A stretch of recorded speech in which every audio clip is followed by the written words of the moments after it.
നീ അങ്ങോട്ട് നോക്കി. കെ കെ രമ പറയുന്നു പി മോഹന്റെ കാര്യത്തിൽ അപ്പീലുമായി പോകും. അപ്പൊ കൃഷ്ണന്റെ കാര്യത്തിലും ജ്യോതിബാബുവിന്റെ കാര്യത്തിൽ അപ്പീലുമായി പോകും.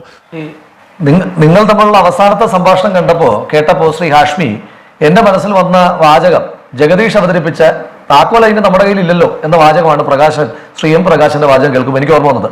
സ്വാഭാവികം. അതെന്തിനാടാ പന്നി ഇപ്പൊ പറഞ്ഞതല്ല. കോഴിക്കോട് ജില്ലയിൽ നടക്കുന്ന ഒരു കൊലപാതകത്തിൽ കണ്ണൂർ ജില്ലയിലെ പാർട്ടി നേതാക്കന്മാർ പ്രതികൾ, കണ്ണൂരിലെ സ്ഥിരം പാർട്ടി ക്രിമിനലുകൾ, ഇതിനകത്തെ മുഖ്യപ്രതികൾ. ഇതൊക്കെ എന്ത്? അങ്ങനെ വരുമ്പോ പാർട്ടി അറിഞ്ഞിട്ടില്ല എന്ന് പറഞ്ഞാൽ വിശ്വസിക്കാൻ നമ്മളെല്ലാവരും വിജയന്റെ അടിമകളായ പ്രകാശ് മാഷുമാരല്ല.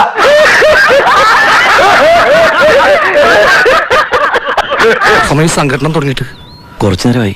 ഞാൻ കുറച്ച് ലേറ്റ് ആയി പോയി. എന്താടാ കളിക്കേ? TP കൊന്ന കേസിനകത്ത് കാനൻ അറിഞ്ഞിട്ടില്ല TP കൊല്ലാൻ പോവുകയാണ് എന്ന് പറഞ്ഞാൽ ഞാൻ വിശ്വസിക്കും. പക്ഷെ വിജയൻ അറിഞ്ഞിട്ടില്ല എന്ന് പറഞ്ഞാൽ സൗകര്യമില്ല വിശ്വസിക്കാൻ.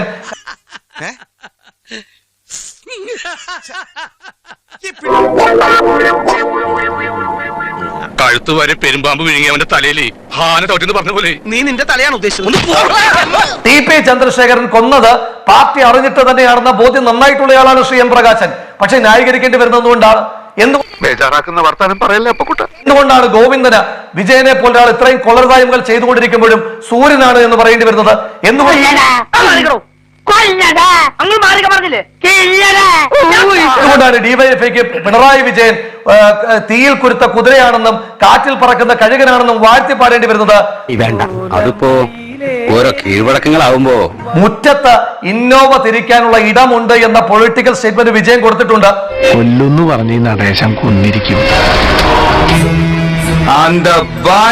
ഈ കോവിഡ് മഹാമാരിയുടെ സമയത്ത് അച്ഛൻ മരിച്ചാൽ അമ്മ മരിച്ചാൽ മക്കൾക്ക് കാണാൻ നിയന്ത്രണം ഉണ്ടായിരുന്ന കാലത്ത് കുഞ്ഞനന്തനെ പോലെ ക്രിമിനൽ കൊലപാതകി ചത്തപ്പോ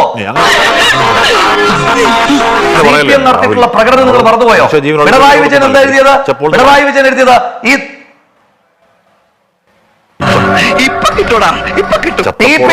TP ചന്ദ്രശേഖരനെ കൊന്നാള് നാട് നീങ്ങിയെന്നോ തീപ്പെട്ടെന്നോ ദിവംഗതനായെന്നോ പറയാൻ സൗകര്യമില്ല.